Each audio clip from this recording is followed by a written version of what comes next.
salut dengan teman-teman di Bawaslu ini misalnya kan. Sekarang tuh kayaknya pendekatannya lebih kepada pencegahan ya. Iya, betul. Tidak menunggu terjadinya pelanggaran baru kita tindak gitu. Kalau ada pencegahan di awal sehingga tidak terjadi pelanggaran kan lebih bagus gitu. Ibaratnya kalau kayak polisi lebih humanis. Ya, Jadinya benar. dicegah dulu, diedukasi, diberikan sosialisasi. Ketika misalkan terjadi pelanggaran, baru kami menindaknya.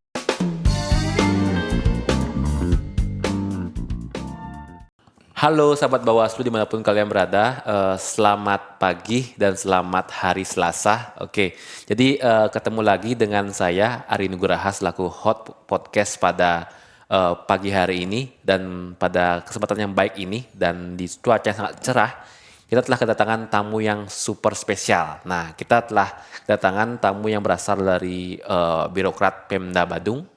Beliau adalah Kepala Bidang Poldagri Politik Dalam Negeri. Nah, baik kita perkenalkan, nama beliau adalah Bapak Iketut Rimawan SSTP. Om Swastiastu Bapak. Om Swastiastu, Pak Ari. Ya, penapi gater Pak. Adik aja Pak ya. Adik aja. Oke. Atau bro Ari gitu ya. Bro ya Pak ya. Bro Oke. Penapi gater Pak. Sehat. Ya. Agak sedikit batuk-batuk hari ini gitu. Iya. Dari 2 hari yang lalu gitu. Iya, GWS Pak. Tapi sehat-sehat. Oke Bapak, saya mengucapkan terima kasih banyak kepada Pak Kabid telah bersedia hadir untuk kita tanyakan tentang informasi. Wow, sekaligus kita cerita ya Pak ya. Jadi kita sambil santai. Mungkin bisa dimakan gininya jajannya dan semampu saya ya. Oke, siap. Santai-santai Pak. Tidak gini nanti. Oke. Mungkin yang pertama Pak, sebelum kita masuk ke inti dari pembicaraan pada pagi hari ini, mungkin Bapak bisa menceritakan perjalanan kisah karir Bapak dari pertama menjadi pegawai sampai dengan hari ini. Silakan Bapak. Saya tamat kuliah itu di 2004 kalau nggak salah. 2004 ya. Oh, saya belum SD itu Pak. 2000 SMA di Semansa, terus 2004 di Jatinangor, terus dari 2004 setelah itu saya kalau di Pemda itu saya sempat magangnya di bagian organisasi pas akhir-akhir kuliah itu kan ada magang. Kayak praktek lapangan gitu Pak ya, PKL gitu ya? Kayak PKL gitu ya. Di Badung? Di Badung, sudah di Badung waktu itu. Kebetulan juga waktu itu laporan akhir saya tentang organisasi perangkat daerah gitu, jadi ngeposnya di sana 3 bulan kalau nggak salah ya. Tapi kalau boleh tahu Bapak dulu jurusan yang waktu di Jatinangor apa Pak? Waktu itu masih umum ya. Masih umum ya. Jadi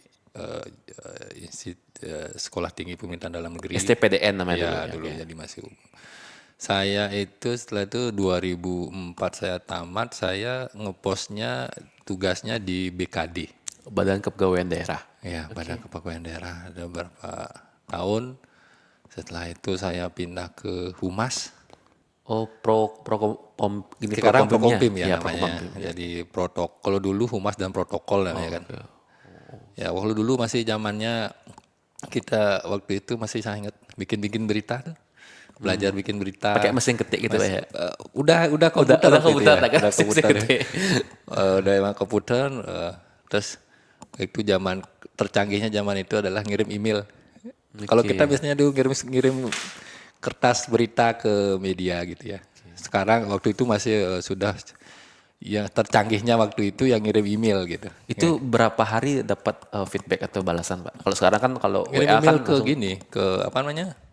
Kita ngirim emailnya ke redaktur gitu supaya beritanya diterbitkan waktu itu. Itu langsung diterbitkan hari itu atau besoknya biasanya? Biasanya besoknya. Jadi hari ini kita kegiatan pimpinan, terus bikin ngedit beritanya gitu dari teman-teman, kirim email gitu waktu itu gitu. Berarti Bapaknya cukup handal di kehumasan mungkin ya? Sempat di Humas saya. Jadi sempat juga 5W 1H itu ya. Kalau orang Humas itu kan 5W 1H untuk gitu. buat press release-nya Pak ya, beritanya. Gitu ya. Mungkin nanti pengalaman. Untuk Humas Badung bisa belajar di Bapaknya mungkin ya. Sekarang sudah pintar-pintar. Jadi sedikit banyak belajar juga di sana. Setelah itu saya Di Humas hampir berapa tahun itu ya. Sempat juga di Humas itu terus saya ditugaskan mendampingi pimpinan selama mungkin 6 tahun kalau itu ya. Ya kalau namanya juga kalau dulu ajudan ya namanya ya. Ajudan. Ajudan. 6 tahun setelah itu selesai saya mutasi ke Satpol PP. Oh, Satpol PP. Iya. Kalau dulu namanya di bidang penyidikan sih dulu ya. Sekarang penegakan perda mungkin namanya kalau nggak salah. Dulu penyidikan terus saya jadi kepala seksi penyidikannya. Jadi kalau ada pelanggaran saya tahu di siapa yang melanggar gitu kan ya. Oke. Ya itu dulu sempat 2 tahun ya. Setelah itu 2013 itu saya dimutasi ke Jimbaran. Oh, di Jimbaran. Jadi sempat jadi lurah di Jimbaran 8 tahun ya. 2013 sampai dengan 2021 kalau nggak salah. 8 tahun lumayan lama ya. Lumayan Mungkin lama. kalau sahabat Bawaslu yang di rumah menonton podcast pada hari ini bisa tahu. Oh, Beliau adalah mantan lurah Bapak Ibu. Saya mantan lurah dulu. Oke. Baik. Setelah itu jadi baru ke Kesbang ya. Oke. 2021 kalau nggak salah ya. Oke. 2021 di Kesbang. Mungkin ya, kenal dengan Ari dan teman-teman KPU Bawaslu gini. Mungkin next kemana Pak? Kan Bapak masih, sekarang umur berapa Pak? Saya 81 ya, 81 jadi umur 40 berapa ya? 81, 44 ya. 44, iya masih panjang 44. karir Bapak ya. Ya mengalir saja. Ya bisa mungkin nanti Menikmati. naik ya Pak ya. Mudah-mudahan ya tidak gini juga, tapi menikmati Oke. perjalanan itu. Mungkin selama Bapak menjadi lurah di Jimbaran Pak, kan seperti yang kita ketahui bahwa Jimbaran tuh penduduknya cukup padat sekali Pak ya. Mungkin benar. satu kelurahan Jimbaran tuh ibaratnya hampir sama dengan Kecamatan Petang Pak ya. Nah, mungkin suka dan duka Bapak selama jadi lurah di Jimbaran. Pasti ada lah ya suka dukanya. Kalau terkait pemilu itu sukanya itu ya kita bisa kalau di kelurahan itu kita bisa ketemu masyarakat langsung gitu ya. Jadi interaksi langsung dengan masyarakat gitu. Kadang-kadang ada masalah sedikit-sedikit kita cari solusi kayak gitu. Kalau terkait dengan pemilu itu ya kalau dulu itu zamannya mungkin orang-orang itu susah nyari petugas, misalnya kalau di Bawaslu itu Panwas gitu ya. Iya Panwas, kelurahan desa ya. Iya, itu yang agak sulit dulu. Jarang orang yang mau jadi pengawas desa, pengawas TPS itu jarang kan. Itulah kita harus komunikasi dengan tokoh-tokoh gitu supaya ada aja yang mau. Kalau dulu kan belum ada sistem seleksi kalau nggak salah ya. Belum seleksi terbuka seperti sekarang ya, misalnya orang bisa ngelamar gitu ya. Jadi dulu kalau daerah-daerah yang padat-padat gitu agak sulit di sana dukanya. Tetapi akhirnya bisa selesai juga gitu. Berarti Bapak hafal dengan semua warga Bapak berarti Pak ya? Ya tidak semua ya, karena jumlahnya banyak begitu kan ya, tidak semua. Jadi kan ada saja ya kita ini pendekatannya ke tokoh-tokoh masyarakat gitu. Oke. Ya. Terus di Kesbangpol sudah berapa tahun Pak sampai dengan Hari ini Pak, ya? saya jadi 2021 sampai hari ini tuh jadinya 2024 3 tahun ya. Tidak terasa ya. 2025 sekarang? 2025. 4 tahun berarti? 4 tahun ya. Ya, oke. 4 tahun jalan gitu ya. Mungkin kalau selama Bapak di Kesbangpol sudah berapa kali ketemu pemilu maupun pilkada Pak? Kalau pemilu pilkada ya pertama ya. Oh baru sekali-sekali Iya berarti benar ya? baru pertama. Oke. Tapi kalau dari lurah itu mungkin saya sudah dari 2024 sekarang ya. 2019 kena. 19 kan sebelum 2024 2019 kena. 2014 14 ya kena. ya kena ya 2014 ya. Itu masih zaman-zamannya itu. Jadi kalau di ini saya sudah kena 3 pemilu ya. Kalau di Kesbang ya baru satu pemilu satu pilkada. Ya. Mungkin gimana kesannya Bapak waktu Bapak sudah di Kesbang sekarang ini? Kan Bapak tentunya pasti bersentuhan langsung dengan penyelenggara pemilu maupun pilkada. Ya. Apa kesannya Bapak selama berkolaborasi nih antara Kesbang dengan KPU maupun Bawaslu Pak? Jadi jujur saya sebenarnya banyak belajar dari teman-teman penyelenggara gitu ya. Jadi baik itu KPU maupun Bawaslu. Jadi ini kan kalau di Kesbang saya pertama kali ikut perhelatan pilkada serentak lagi kan. Iya. Yang menurut sejarah ini terbesar dan Oh iya apa Pak ya. namanya? Itu baru Ini pertama baru kali ya? pertama kali ya, Oke. serentaknya baru pertama ya, dengan cakupan luasan pemilih yang begitu besar gitu. Jadi jujur saya banyak belajar dari teman-teman di Bawaslu juga, dari KPU juga. Jadi pada prinsipnya pemerintah itu kan sifatnya fasilitasi ya. Fasilitasi baik itu penyelenggaraan pemilu maupun pilkada. Jadi saya berusaha menempatkan diri supaya teman-teman penyelenggara itu bisa melaksanakan kewajiban tugas dan kewajibannya tidak terganggu gitu. Artinya pemerintah dalam memfasilitasi ini benar-benar fasilitasinya maksimal gitu. Ya, itu yang mungkin kita lakukan. Gitu. Apalagi karena pemilu ini kan apa namanya efeknya sangat luas ya. Luas. Benar. Jadi sudah merupakan tanggung jawab pemerintah untuk bisa membantu semaksimal mungkin para penyelenggara gitu. Oke. Mungkin pernah nggak terjadi dinamika Pak dalam pemilu maupun pilkada? Kan seperti yang diketahui bahwa Kesbangpol ini ibaratnya menjadi penjembatan. Karena di Bandung ini cukup banyak kelompok masyarakat yang misalkan kayak perkumpulan seperti apa, baik dari si profesi maupun non profesi. Pernah nggak terjadi dinamika dalam pemilu maupun pilkada itu Pak terkait dengan kelompok-kelompok ini? Sejauh ini tidak terlalu apa namanya dinamika pasti ada ya. Cuman yang muncul ke permukaan itu mungkin tidak terlalu apa namanya tidak terlalu muncul gitu ya.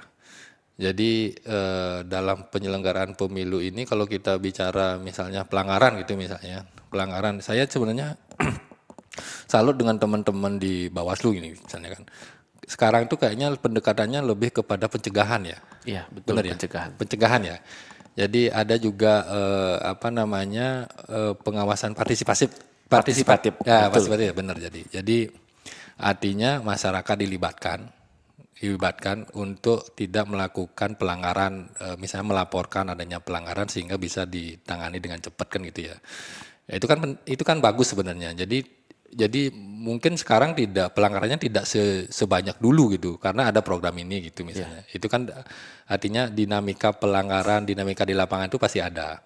Cuman sekarang kan cara penanganannya mungkin lebih soft, lebih di samping kalau misalnya aturannya sudah jelas, tetapi kan ada sisi-sisi pencegahan yang dilakukan oleh teman-teman Bawaslu. Misalnya ambil contoh kemarin ada isu akan ada money politics gitu misalnya, akan ada pembagian sembako gitu misalnya. Iya. Nah, teman-teman saya memperhatikan gitu melihat ada laporan seperti itu teman-teman di Bawaslu cepat gitu. Cepat turun antisipasi gitu kan sehingga itu tidak terjadi gitu kan. Artinya kan itunya bagus sekali menurut saya gitu. Jadi tidak menunggu terjadinya pelanggaran baru kita tindak gitu. Kalau ada pencegahan di awal sehingga tidak terjadi pelanggaran kan lebih bagus gitu. Karena bagi saya kalau pelanggaran itu kan mungkin ada ketidaktahuan dari masyarakat sendiri tentang aturan. Ini aturannya kan banyak banget nih. Jadi mungkin tidak baca aturannya sehingga dia tidak tahu kalau itu melanggar kan bisa jadi seperti itu ya.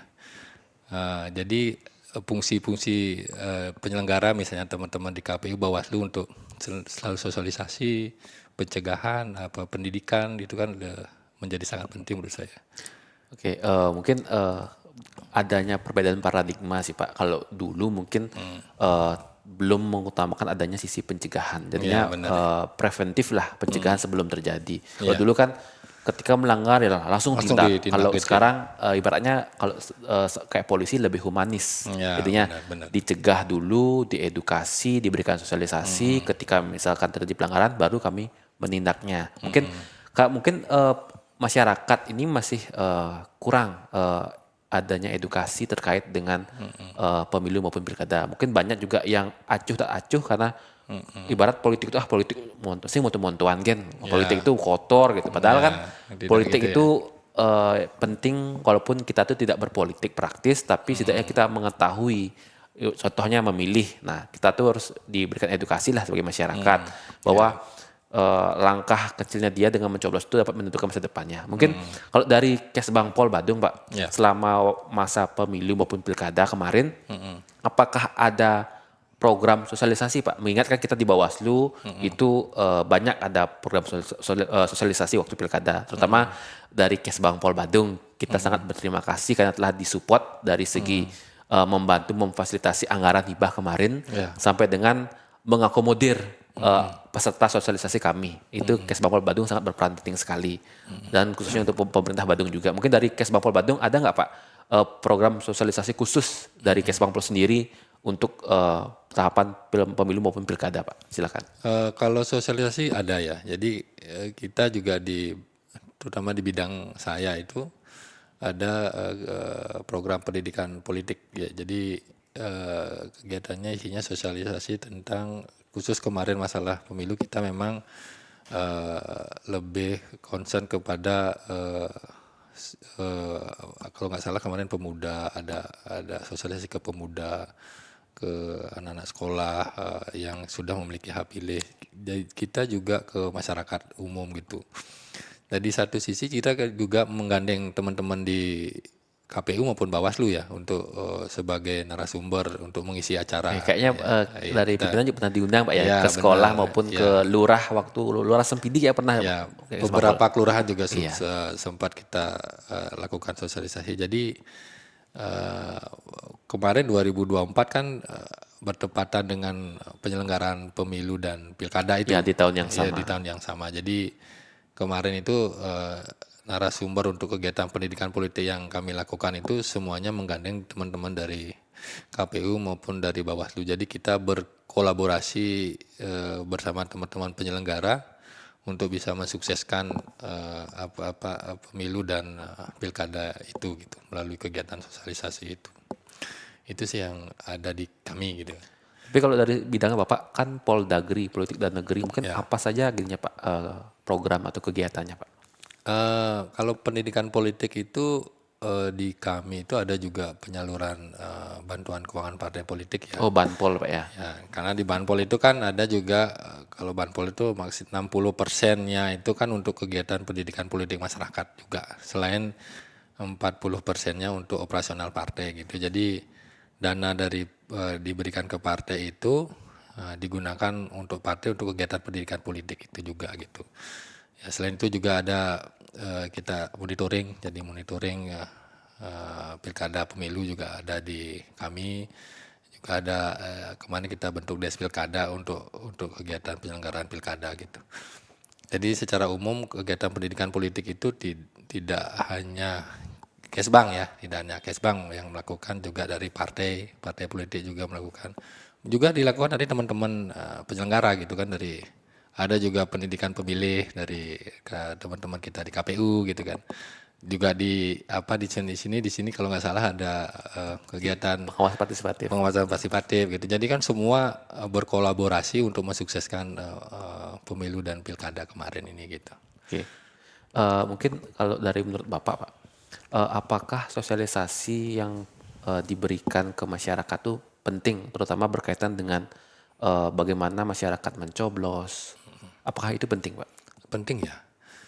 Kan tidak semua orang tahu ya. Walaupun pemilu dan pilkada mungkin sudah berlangsung dari dulu gitu. Tetapi ada juga masyarakat yang apalagi generasi muda yang baru pemilih pemula ini kan itu. Kalau yang sudah pernah melaksanakan mungkin sudah paham ya. Tapi bagi mereka yang baru-baru ini kan gimana caranya mencoblos, siapa yang dicoblos, apakah boleh nyoblosnya di mana, apakah ini tidak, itu kan perlu disosialisasikan supaya tidak ada kesalahan gitu ya. Jadi saya rasa penting ya sosialisasi untuk kegiatan pemilu dan pilkada ini, tata cara untuk melakukan pemilihan itu sangat penting dilakukan gitu. Supaya nanti tidak banyak suara-suara yang tidak sah gitu kan ya. Karena ketidakpahaman untuk melakukan mekanisme pencoblosan gitu misalnya, kan itu perlu terus digalakkan gitu. Nanti kan ujung-ujungnya juga tingkat partisipasi ya, kalau misalnya banyak suara gini kan juga tidak bagus gitu. Jadi secara tidak langsung masyarakat tuh perlu ada diberikan setidaknya pendidikan politik Pak ya. Ya benar. Walaupun tidak untuk berpolitik praktis tapi setidaknya untuk Tahu mengetahui lah hak dan bagaimana kewajibannya. hak mereka untuk ditunaikan seperti itu Pak ya. Ya benar-benar. Nah, sekarang terkait gini Pak, mungkin apatis itu tidak hanya tidak mencoblos, tapi juga ada segi apatis yang lain seperti menerima politik uang dari calon yang memang menjanjikan seperti itu. Itu termasuk kegiatan yang apatis. Nah, menurut Bapak, sosialisasi yang seperti apa yang cocok diterapkan di Badung ini untuk meminimalisir adanya tindakan yang apatis ini, Pak? Eh, Kalau saya melihat kalau metode sosialisasi yang sekarang dilakukan kan sebagian besar sekarang orang pakai media sosial ya. Ya, betul. Jadi saya juga lihat nih teman-teman di KPU maupun Bawaslu memanfaatkan media sosial ini untuk melakukan sosialisasi. Dan ini saya rasa efektif ya. Jadi sekarang dari anak kecil sampai ini kan juga pakai media sosial ya. Ya. Instagram. Bahkan itu, anak-anak apa SD, TK iya, sudah media sosial. Benar-benar. Jadi selain door to door langsung ke masyarakat, jadi penyampaian informasi melalui media sosial ini penting, saya rasa. Jadi mengena langsung gitu kan. Apalagi dilaksanakan dengan dengan gaya-gaya humor yang begitu ya, yang tidak formal, dengan ada candaan-candaan gitu kan, konten-konten kreatif seperti itu ya, cara sih lebih mengena ya. Jadi terutama anak-anak muda gitu, jadi lebih tertarik dia, tidak menonton misalnya kalau kita sosialisasi tatap muka gitu kan kesannya formal banget ya.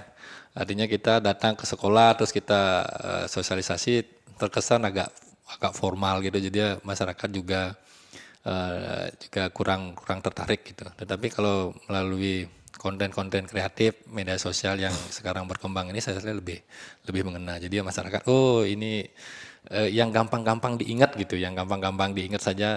Jadi masyarakat lebih suka aja seperti itu ya. Yang simpel-simpel tapi mudah diingat gitu. Itu konten-konten. Jadi teman-teman di bawah lu juga kayak saya rasa banyak bikin konten kan ya di Instagram itu kan. Jadi saya juga memperhatikan, oh ini bagus sekali ini kegiatannya. Gitu. Berarti Lebih mengena konten-konten gitu. Bawaslu dipantau juga oleh Iya Pak Kabit ya. Serius, Oke. jadi saya ada Instagramnya Bawaslu, teman-teman KPU juga. Jadi saya update terus. Jadi jadi bukan memantau ya, apa istilahnya. Ya mungkin pas saja lewat di Pas beranda lewat Pak gitu ya. ya. Jadi saya tertarik dulu. Jadi tidak kaku gitu ya. Tidak kaku, jadi lebih menarik gitu jadi kelihatannya gitu ya. Mungkin Kalau kalau saya sih gitu ya. misalkan sosialisasi yang menonton yang searah itu mungkin Iya. boring Pak ya untuk Iya, anak benar. muda. Mungkin kalau di TikTok tuh di swipe aja lah, Iya, dilewat benar. aja gitu. Iya.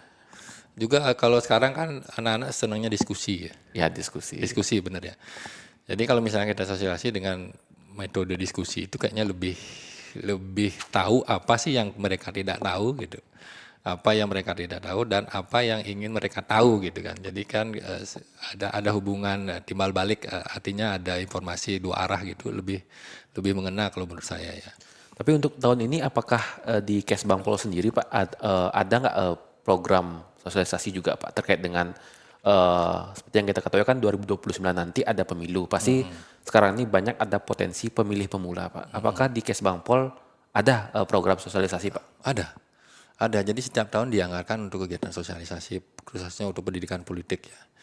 Jadi setiap tahun dilaksanakan dan akan terus berjalan sampai dengan 2029 nanti. Tapi kan ini kan tetap kolaborasi ya. Jadi paling juga nanti teman-teman kita minta bantuan teman KPU maupun Bawaslu ya untuk bisa mengisinya gitu. Oke, baik terima kasih Pak Kabit dari Kesbangpol Badung. Mungkin terakhir Pak sebelum podcast ini kita kita usaikan. Jadi mungkin ada apa enggak kesan Bapak, harapan Bapak untuk masyarakat Badung terkait dengan baik dari sisi keamanan, karena ini Kesbangpol juga kan, dan politik terkait dengan pemilu maupun pilkada untuk kedepannya Pak. Silakan disampaikan.